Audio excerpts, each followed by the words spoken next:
Good morning and welcome to Ketchikan, Alaska. In this video, I'm going to take you through our Rainforest Trek Adventure with Kawanti Adventures. Now, this is an independent excursion, meaning I did not book it through the cruise line. When you book that kind of excursion, it's very important that you double check where the meeting location is. For us, it's going to be right here, right at this square outside Berth 2. So it's really lucky that we're docked here. Now, one thing I help clients with is figuring out where they'll be docked, where the excursion will leave from. I'm Angie. I've been on over 117 cruises, and I use my expertise to help travelers like you make great decisions for their next cruise. Email Angie at tripswithangie.com if you want to put my expertise to work for you. Now, let's get to the excursion. The tour met at the very tall Ketchikan rain gauge. This is a rainforest after all.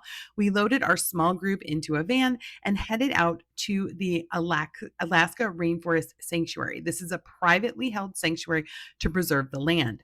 Just outside the entrance to the Rainforest Walk, there were porta potties. Also, they require you to put any food you may have in your pack into a bear-proof container that's taken to the end of the tour.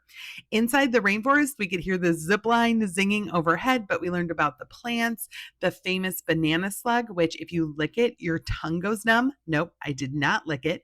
And then we headed out onto the bear viewing boardwalks. We had an incredible experience with an American eagle. Look how close we were to it. We watched it for about 10 minutes, and then we had an incredible bear sighting. It was a little bit early in the season to have bear sightings because the salmon weren't running yet in June, but this was very exciting to watch this bear cross through the grass. The tide was out, so we saw a lot of bird activity, pulling up the different crustaceans and small fish that were in the water. This is where the salmon will run and the bears tend to congregate. On site is a totem workshop, so we got to see a totem pole in process. They also have an on-site blacksmith that uses historic methods to carve different types of knives handles, and we also got to see a number of finished totems right here at this small totem park. This also houses a cafe and a gift shop if you need a snack or a gift after the tour.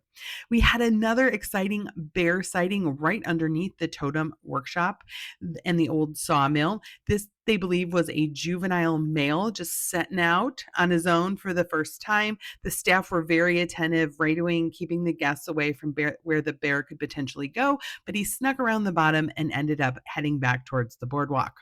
Overall, I recommend this tour. I thought it was a great mix of nature, wildlife, culture, and a little bit of history.